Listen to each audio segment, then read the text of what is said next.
Hello there. This is Kathy Beatty with Divorce Support Anonymous. Thank you for joining me this evening. Hopefully, my sound is good and we are ready to go. And let me get rid of this banner right here. So, I hope you are doing well this evening. This is Friday night, and I like to jump into your life on Friday night and give you a little encouragement, a little hope, a little, maybe even a little push to get you through the trauma and after the trauma of divorce, realizing that having gone through my own divorce 28 years ago now, I know how difficult the days can be. And there are so many things to keep track of, to control, to manage the kids, try to help the kids, try to help yourself, try to keep the finances in line, try to do all the legal, try to understand all the legal stuff. Wow, is it any wonder that we can face depression and overwhelm as we go through the process of divorce, not just during the divorce, but after the divorce too? This is a process, it takes time. It takes time for us to get through. And the number one thing that actually is my point number 4 tonight is, how do we have compassion for ourselves as we're going through this traumatic time in our life?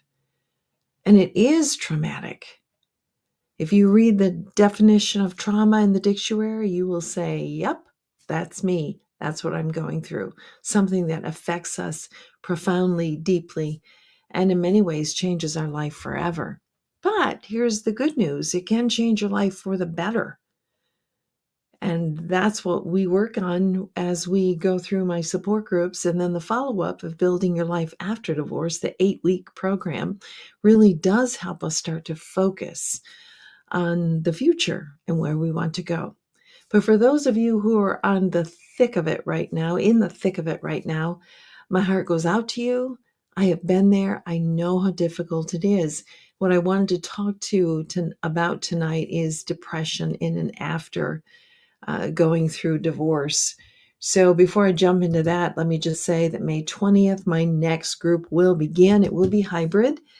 I've had people in this past group from Arkansas and Tennessee and a variety of other states. So it doesn't matter where you're at, you need the support. It's 10 weeks well spent. And I would love to send you a registration form and get you started and get this healing started. So it's going to be a program that will be life-changing for you and really leading you through this process in many different areas, in the emotions and the decisions. So my background is I facilitate groups, support groups. I'm a divorce coach, and I'm also a domestic mediator. I became a mediator about 13 years ago, and I've been holding support groups for the last 20 years. So I'm well versed in all of the events of what happens as you go through divorce. And my goal really has always been simply to minimize the damage. How do I guide you through this with the least amount of damage? Emotionally, financially, spiritually, and physically. Yes, physically. And we're going to talk about a physical area tonight, and that is depression. So let's begin. and talk about this. I see my numbers are off here. So we'll start with number 2. And that's all right. Number 2 actually is number 1. Recognize you're depressed or showing depressive behavior. So we know how difficult divorce is, but all of a sudden you may be noticing that you are withdrawing totally from people and you are not wanting to be social at all. And I'm not saying go out and party. I'm simply saying you're withdrawing from people. You're isolating yourself. You're trying desperately to get away from the pain that you are in. And that is so understandable.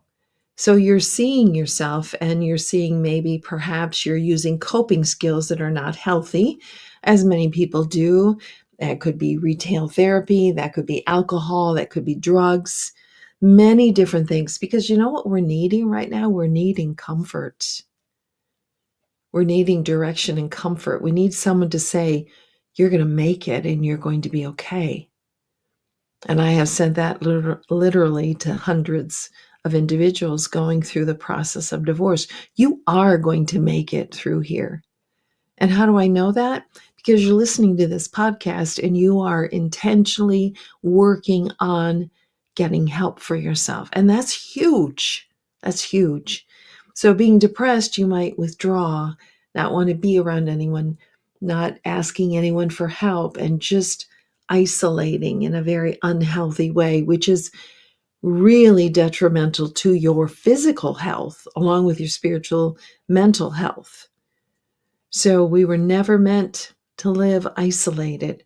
So recognize, okay, I'm isolating, or I'm drinking too much, or I'm doing some strange behavior, when really I'm just longing for comfort and someone to get me direction and tell me that I'm going to make it okay.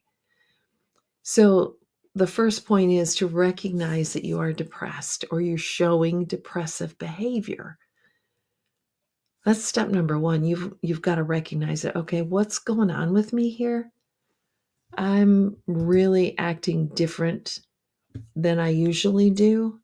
What's going on with me? And be curious, what is going on with me? What's going on with my heart? What's going on with my mind? Am I feeling hopeless? Those are red flags that you need to recognize them. And then next, you need to ask the question, who can I reach out to? Again, you cannot go through this by yourself. You simply can't. You need support. You need someone to walk with you, to guide you through this. Who can you reach out to? Is it a therapist? Is it a professional? Is it a pastor? Is it a close friend who would be a safe person for you? Is it a family member? Who are those people that you can reach out to and say, I'm worried about the thoughts that are going on in my mind and my heart, and I just need to talk to someone. And I will share with you that I could not believe how much I needed to talk as I went through my divorce. And when I meet with people, whether it's one-on-one or sometimes even in the group, people just vomit out what's going on in their mind and heart, and they just talk and they just, they vomit it out because they need to. They need to talk. So instead of isolating, asking the question, who can I reach out to? Who is that safe person? Maybe it is a professional. Maybe it is your doctor. Because they now do that survey as you go to your doctor offices, where they ask you if you're showing any signs of depression or are you feeling depressed. Maybe it is your physical doctor that you need to go to, your PCP. Maybe you do need some medication to get you through a temporary period of time to help you deal with the trauma that you are going through, just to kind of level off your your functionality as you're going through this trauma. So find that person to reach out to. I don't know who that is. If you think you have no one, please reach out to me. I spend a lot of time talking to individuals who are disoriented, in shock. They don't know what's happening. They don't know what they're doing. They're behaving in weird ways. It's just called depression and grief. And it's okay. You are not crazy. You are simply trying to find stability in a time that is so unstable. So, who can you reach out to? Who is that person? Next, it's so important that you are compassionate to yourself. Would you expect someone who was in a tragic car accident with broken bones to get up a week later and run a marathon? Absolutely not. So, why should you expect yourself to be able to function at peak capacity? Research shows it takes 3 to 5 years to get back to full working capacity in the workplace going through divorce. That's why you need compassion for yourself. You are going through a trauma. You have been in an emotional and spiritual, really bad car accident, to use the analogy. And you have got to get some care and some help to get through this period of time. Now, many of you are after divorce and you're listening to this. I have a lot of people that do listen to these podcasts. They've been through a divorce, but they're still stuck, are still struggling. Totally understandable. It's totally normal if you are. And they are feeling these bouts of depression. Well, when you think about all that you have lost and the reality is coming at you, perhaps in degrees of like, wow, all of a sudden I'm realizing this aspect, this loss in the divorce that I hadn't even thought of before, even though divorce has been over with for 9 months. Again, that's normal. That's normal. So by having compassion for yourself and saying to yourself, you know what? I'm going through crap right now. No wonder I've got weird thoughts in my head. No wonder I'm acting strangely. I need support. I need help. And that's okay. Means you're human. Simply means you're human. That's all. All of us are human. All of us need help at one point in time. So it is just so important that we have compassion on ourselves because we already feel rejected. We already feel betrayed in many circumstances. And we always already feel like our self-worth has been diminished to nothing in some cases, or diminished greatly because of what we've been through. So please, please, please, if you hear nothing else tonight, have compassion on yourself. You are going through such a difficult, difficult time. Thank you, Mabel. God bless you too. You are going through a very difficult time. And again, after divorce, it's like, wow, why is it hitting me? It's been a year. It's been 3 years. Why is it hitting me now? Because your body has been trying to protect you and your mind has been trying to protect you. And all of a sudden, it's tapping you on your shoulder and saying, there's some things here that you have to deal with. There's some things here that you need healing from. And they don't have a calendar. If you have not worked on them and you have not worked on your healing, they are going to tap you on the shoulder and they're going to show up in strange ways if you don't deal with them. So let's go through this again.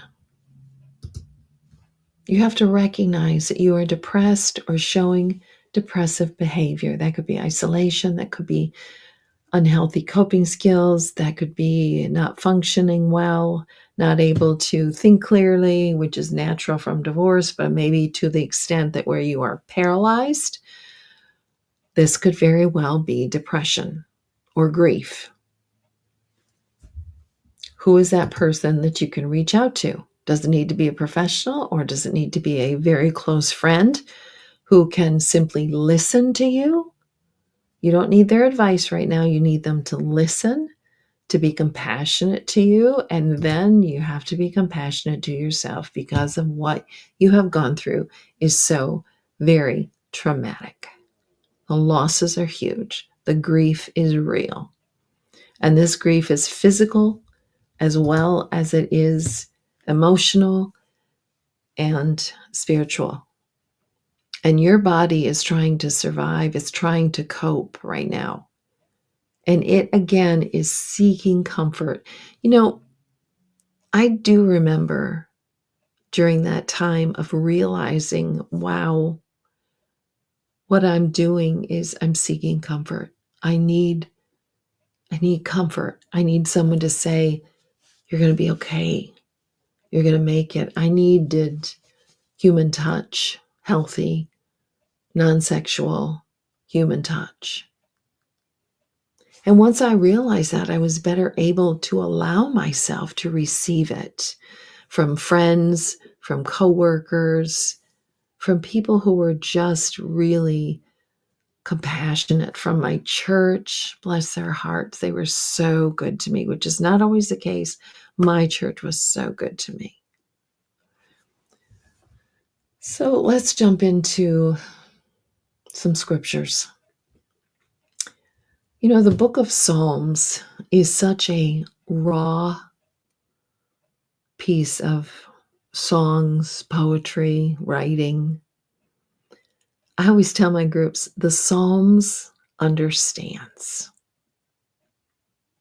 When you see those writers in the book of Psalms writing out, you're going to see they are doing gut-wrenching, lamenting for what they're going through. And they are better for it. So the book of Psalms, let me encourage you to go there. This is one of my favorite verses. Above all else, guard your heart, for everything you do flows from it. So when you're getting help, when you're recognizing, when you're seeking support, you are guarding your heart from doing more unhealthy things. So what else does God's word say?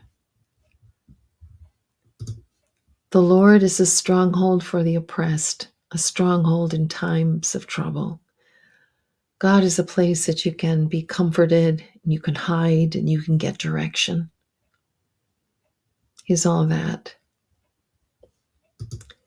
Hear my voice, O Lord. And this is David wrote this, and he was pleading with God to be heard by him.